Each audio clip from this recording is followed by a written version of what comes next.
What's up, YouTubers? It's Midwest Phil here. The reason for the video today is I made some improvements on this Super Guide V16 tractor boat that I bought. I bought this boat used at a boat dealer, if you remember, and I made some upgrades on it, and I did a video on how to put a Garmin transducer on an external mount on the side, and I'll just give you a quick look at that. That was right there. That was the last video that I did. Anyway, the reason why I'm back with you today with another video is because I had an accident with this boat. The boat came off of the coupler. And you're going to say, well, how is that possible, Midwestville? Don't you check everything? Yeah, I do. As a matter of fact, I do check everything. I checked to see if this is tight enough. And I checked to make sure that I had the leashes on that came with the boat, which is what the problem was, which caused all the issues. So I'm going to show you the leashes because I've got them hanging up here. The leashes are hanging up there with those small pieces of chain. Recognize those? They're on almost every tractor boat you see now, and other boats too. Do not use those. Remove them as soon as possible. The reason why you want to remove them is pretty simple. When my boat came off of the ball, which happened because it wasn't quite tight enough. In other words, after I bought this boat from the boat dealer, or from the car dealer actually, who got it from some old guy in Iowa, I never really checked to see how tightly or how much play was in that ball. And it turned out there was a little bit too much play in that ball, because when I hooked it up, I hit a bump right before I made a right-hand turn to go up a hill, and unbeknownst to me, it popped off. Well, I was heading up a hill, and when it popped off, those leashes that we just looked at stretched way out and held on to it. But unlike cross chains, I have chains. See those chains down there? I got those chains at Home Depot. They're really good chains too. I like the hooks on them too. But instead of having cross chains on there, I had those leashes. Well, the tongue hit the concrete. The truck keeps going. The boat and the leashes stretch way the heck out. And it's like being on a big giant spring. And as soon as they got far enough out that they couldn't go any farther, when it was still plugged into the electrical connector too, by the way, it also stretched out. It jerked the whole thing forward, the truck did. When it jerked the whole thing forward, while I'm going uphill, the boat come back to the truck, since the coupler and everything's laying on the ground. I'll show you what it did.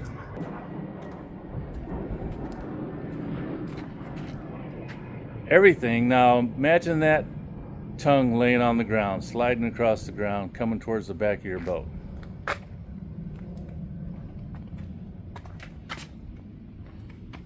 Tongue's laying on the ground. This is now over more than a foot down.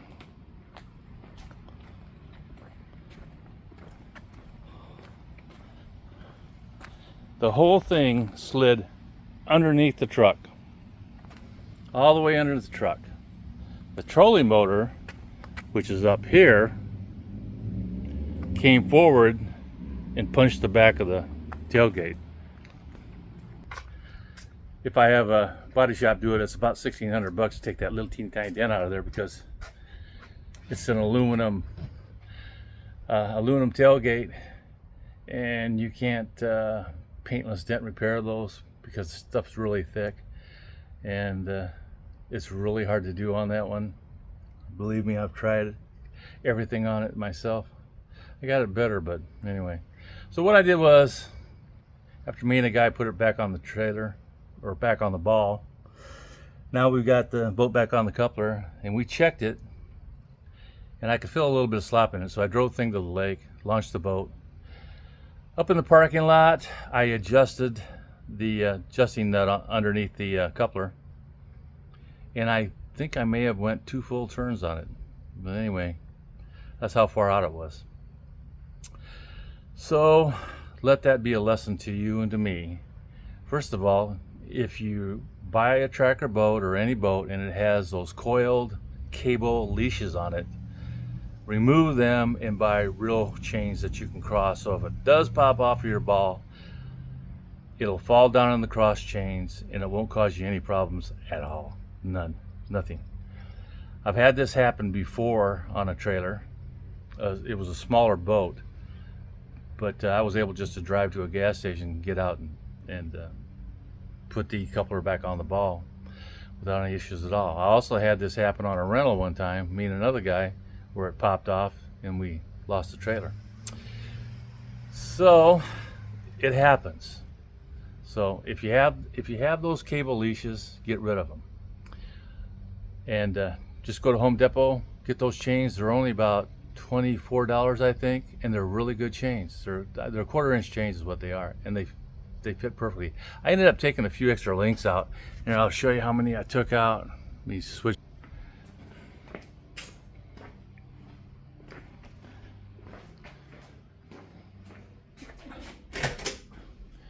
You can see those up there. I had to take another one.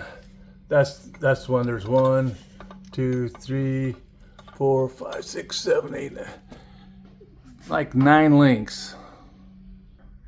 I ended up removing like 9 links and they fit perfect now. So I'm pretty happy with them. And I'm not feeling too bad about the whole thing. But anyway, I wanted to show you something else. Get over here for you.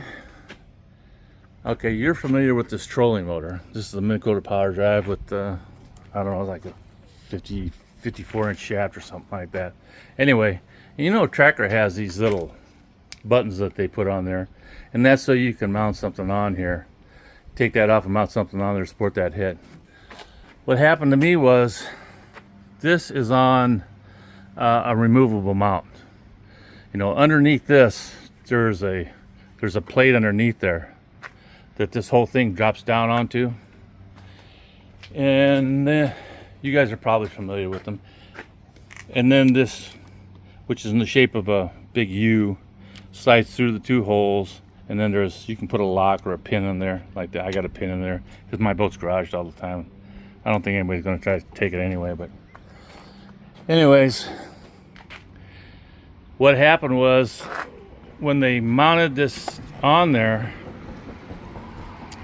it comes with 4 fine thread 1/4-inch they're countersunk bolts is what they are, with Phillips heads on them. They're not very big. I mean 1/4-inch is not that big. Generally when you mount a trolling motor, it's going to be 5/16, something like that. 1/4-inch is kind of small, but they are fine thread, but they come with really big washers. What happened was, after going down the road, this thing bouncing all over the place down here on this end, bouncing up and down, up and down. These came loose really, really bad. So I had to go back in underneath there, and you can just barely see all the way to the front where there's 4 screws holding that plate on. And if you look online, you'll see those 4 screws also have 4 very large washers that are supposed to help reinforce the back of the hull. So what I did was, because there's these bolts are really long. I mean, they're like 2 inches long. I had a deep socket, 1/4-inch drive deep socket, and I got up underneath there. I could not even see the washers because they were still stuck up underneath there. And I really tightened them suckers up, and they tightened up really, really tight. But, and as you can see, show you, this sucker is not going to move. I mean, it's solid. I don't know why they didn't get them as tight as they could have for sure, but they didn't. So I got to thinking about this whole thing, and what I did was I had some of these extra ones. So I just simply made a little holder for it. Comes right out of there. There it is right there. Goes into that. It just snaps over that. You lift it up, you push it in. And I kind of made it a little fancy because I smoothed it down. I didn't want to make it look like it was all pipe. So I have a belt sander, a little cheap Harbor Freight belt sander, and I was able to take all this down and make it look nice. But anyways, going down the road, that holds it, and that keeps that thing from bouncing up and down. What I did figure out was, though, I think the reason why they didn't get those bolts as tight as they should have was because when I took this off, and I'll show you.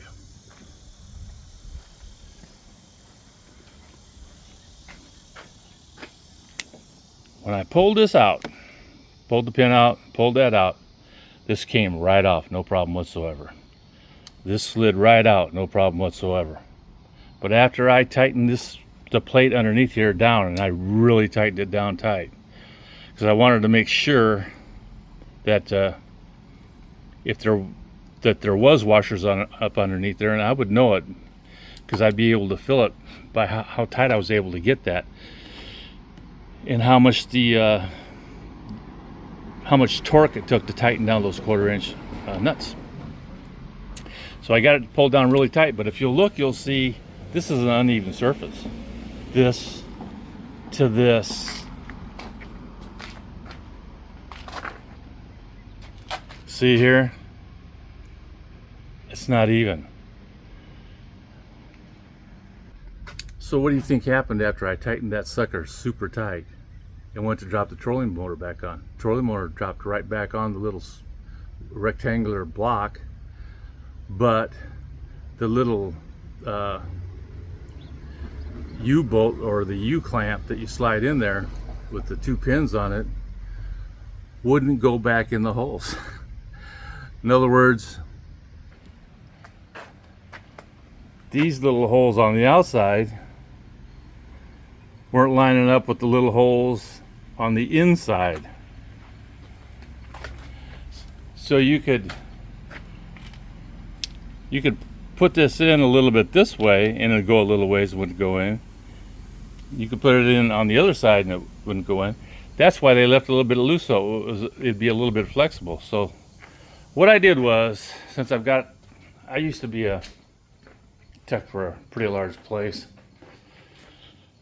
What I did was, I did not want to loosen those bolts. So I just simply got a drift, you know. You guys all know what a drift is. And I drove the drift. I really didn't have to drive it. I just pushed it in. And then I tapped it in with the hammer a little ways. I kept doing it back and forth, back and forth, back and forth. And eventually I was able to get whatever they call this little device here. Down here. Let me see if I can show you that. Whatever they call this thing here, I'm not sure the exact name, because when I bought this boat, I had no paperwork on anything, zero, not a nothing. I have to get, if I want to know anything about the motor or anything else, I have to get it off the internet. The guy failed to put a single manual in here. But after working it back and forth, I was able to get it in on this side, and able to get it in on this side, going the other way, and going back. And finally, voila, it went in. Now what I found out was, from watching videos on this thing, I was curious about it. Other people are having the same problems when they're installing them brand new. They bolt down their plate, they put the trolling motor on top of the plate, they try to slide that little U-shaped pinning device into there, and it won't go in. So they just mess with it and mess with it and mess with it. Well, I think what happened was whoever installed this, and I'm pretty sure it was Bass Pro Shop. And the reason why I say that is because the guy that sold, I had spoken to the guy who sold this to the dealership. He used to be on Messenger. So I was communicating with him before he sold it. He was an old guy, and I know he didn't install this himself. I'm pretty sure he had Tracker install it, because he also had a Spitfire prop put on and a whale tail put on, and they were looked like professionally to me, because the whale tail was positioned exactly like it was supposed to be, because I measured it out. So, but I think the mechanic that did it tightened up the bolts and then realized that he was having an issue with that thing, and so then he probably loosened them up a little bit, put the trolling motor on there, got the pin in, and then went back in and tried to tighten them a little bit more. And because of the nature of that thing and how uneven those surfaces are between the aluminum, the carpet, which I think that carpet's over wood. That's a little piece of wood there. I think he just tightened it up and called it good. And it was good for that old guy for the time he had it. He didn't really own the boat very long. But I went up and down the road multiple times with it before it popped off the coupler, and so, which I didn't think was going to happen either.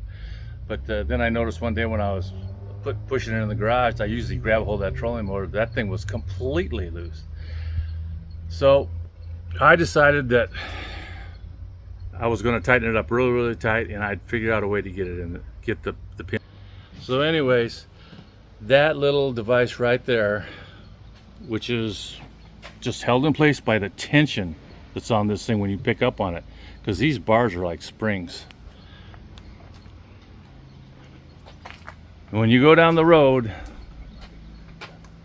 it doesn't give a little bit. It's good. See, even to get it out, I have to raise it up and go like that. See? And I have a pretty long piece sticking out there too. You could make that even a little tiny bit longer. But anyway, that worked. So YouTubers, I don't know if any of that's going to help you out at all. I really don't. You might already know about all this stuff, but I really like this little boat. I mean, it's one of those things where I had a 19-foot bass boat, and I had a 16-foot Pro John boat, and I've had other boats and been in other boats, but there's something about this little Super Guide. It's almost like a personal boat, man. I really like this boat, so I wanted to make it behave as good as I could. So that was my solution. But anyways, I hope you guys liked the video. I hope the little bit about, you know, swapping out those leashes to real chains. If you've been thinking about doing it, don't do like I did. Don't put it off. Just go ahead, go to Home Depot, get the 24 bucks out and get the chains and put them on. You can use a 19 millimeter end wrench to change them, because you have to go inside the inside of that coupler to do it. But you'll figure that out. So anyways, it's not that hard to do. Just don't do it on a real sweaty day like it is here in Nebraska all the time. Anyway, we love you guys. Midwest Phil out.